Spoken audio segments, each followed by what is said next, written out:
And this radio broadcast is for those American troops on the front line. Keep your head tight.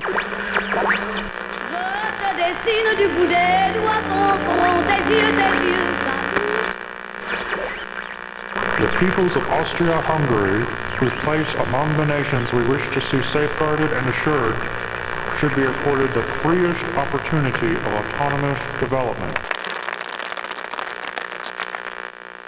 By April, the United States had reversed its decision to stay neutral, and on April 6, 1917, it declared war on Germany.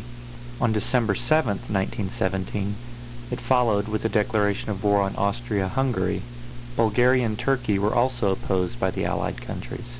A total of 40,000 Czech and Slovak Americans would serve in the U.S. Armed Forces. On January 8, 1918, President Wilson issued his 14 points as a blueprint for future peace. Most important to the Czech community was the 10th point. The peoples of Austria-Hungary, whose place among the nations we wish to see safeguarded and assured, should be accorded the freest opportunity of autonomous development. On May 5, 1918, Professor Masaryk received a triumphant welcome in Chicago. The Czech press recorded a crowd of 150,000 people. He continued to speak in Cleveland, Boston, and Baltimore with similar results. On May 30, 1918, 20,000 supporters of the Czech and Slovak cause marched in Pittsburgh. It was the largest political gathering up to that time in Pittsburgh. Through political unity, the Czechs and Slovaks hoped to win the sanction of the U.S. and European governments. Masaryk knew the Czechs and Slovaks stood a better chance of gaining independence if they worked together. The Pittsburgh Agreement was signed on May 31, 1918. In the agreement, the American Czechs and Slovaks, for the first time in a public written paper, pledged support for a common country. At the same time, the agreement affirmed the independent nature of the two republics. Masaryk's signature on the document made it an official declaration of the Czechoslovak National Council. Directly below and to the right of Masaryk's signature is that of Hynek Dostal. The signatures confirm that Thomas Masaryk and Hynek Dostal had at least a professional relationship, if not a personal one. In September of 1918, the United States declared the Paris-based Czech National Council as the de facto belligerent government.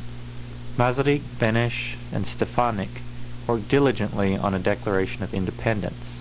Here, amid the scrawlings and corrections of the original document, lies the determination of three diligent patriots. The declaration was cast in a form to remind Americans of their own Declaration of Independence.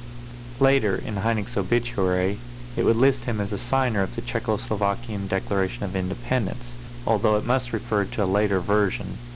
Only three signatures appear on the original: Stefanik, Beneš, and Masaryk. Emperor Charles attempted a desperate plan of turning Austria into a federal state. Masaryk realized that sympathy with Austria still existed, so he immediately issued the Czechoslovakian Declaration of Independence on October 18, 1918, in Paris. On October 27, 1918, Vienna accepted President Wilson's terms for peace, and the following day, October 28, national independence was proclaimed in Prague. 2 days later, Slovak leaders formally joined the new country of Czechoslovakia. Czech independence was the result of world turmoil which caused the fall of the Austrian-Hungarian Empire. For the Czechs' part, they won their freedom by fighting in France, Italy, and Russia. The irony lies in the fact that the success of the revolt at home was achieved by force on foreign soil. 10 years later, in 1929, the St. Louis Globe-Democrat reported, Dr. Hynek Dostal was associated with Dr. Thomas G. Masaryk in the work of liberating the Czechs and the Slovakians from Austrian rule, and in 1919 to 1920 was largely instrumental in the creation of the present Republic of Czechoslovakia. He worked for that cause in both America and Europe. Dr. Masaryk, now president of the new republic, twice visited St. Louis to confer with Dr. Dostal, so it may be said that, in a sense, the map of Europe was changed by zealous liberators who met in a small room on South 11th Street in St. Louis near the center of the Bohemian settlement.